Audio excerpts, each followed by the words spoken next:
সত্যি সোনার বাংলাদেশে রূপান্তরিত হবে। আমার কথা যদি আপনারা বিশ্বাস না করেন, বাংলাদেশ সরকারের কাছে আমি আবেদন করব, এই 600 ব্যক্তিকে ধরেন, এই 600 ব্যক্তিকে ধরেন, এই 600 ব্যক্তি যখন আলাদা বসে রাখে, এই 600 ব্যক্তির জায়গায় গ্রামীণ ফোনের শিক্ষিত শ্রমিকদের বসায় দেন। গ্রামীণ ফোনের যারা আমরা আজকে দাঁড়িয়েছি সবাই দেশ বিদেশ থেকে সর্বোচ্চ ডিগ্রিধারী, ঢাকা ইউনিভার্সিটি, রাজশাহী ইউনিভার্সিটি, রুয়েট এমন কোন বড় শিক্ষা প্রতিষ্ঠান নাই যেখানকার কেউ এখানে নাই। যারা আমরা গ্রামীণ ফোনে 15 বছর 20 বছর সময় দিয়েছি, গ্রামীণ ফোনকে আজকে বাংলাদেশের শীর্ষ কোম্পানিতে রূপান্তরিত করেছি। সেই কোম্পানির শ্রমিকরা এখানে দাঁড়িয়েছে। এ লজ্জা কার? এ লজ্জা সরকারের। এ লজ্জা এই দেশটা শাসন করছে তাদের। এই লজ্জা গ্রামীণ ফোনেরও। তারা নিজেদেরকে সবচাইতে বড় কর্পোরেট হাউস বলে, তারা কমপ্লায়েন্স কোম্পানি বলে, তারা প্রত্যেকটা জায়গায় প্রেস কনফারেন্সে সব জায়গায় তারা একটি কথাই বলেন, সেটি হচ্ছে বাংলাদেশের আইন মেনে আমরা ব্যবসা করি, বাংলাদেশের আইনকে আমরা শ্রদ্ধা করি। ভাই তাই যদি হয়, 2021 সাল তখন ভাই সারা বিশ্বে করোনা চলছিল না, করোনা মহামারী চলছে না। ওই সময় এদের শাসন করতো কারা?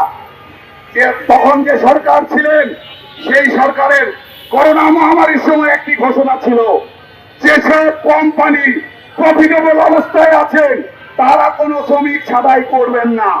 সরকারি প্রজ্ঞাপন ছিল। তারপরও 2021 সালে 20 জন গ্রামীণ ফোন এক রাতে বিনা নোটিশে নমুর বলে 180 জন কর্মকর্তা কর্মচারীর চাকরি পেয়েছিল। তখন সরকার বসে বসে কি আঙ্গুল চুষছিল?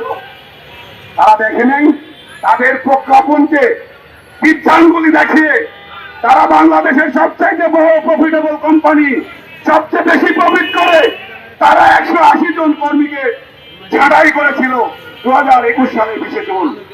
কোন আইনে করেছিল ভাই?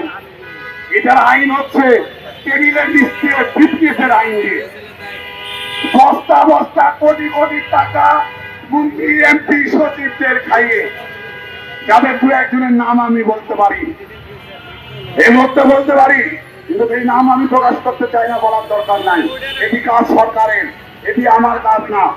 আমার কাজ, আমি যে কারণে এখানে দাঁড়িয়েছি সরকারের দৃষ্টি আকর্ষণ করছি। আপনি এখানে নজর দেন, এটা সমাধান করেন। এখান থেকে সরকার যেমন উপকৃত হবে, আর এদেশে আমরা তো সবাই এদেশের নাগরিক।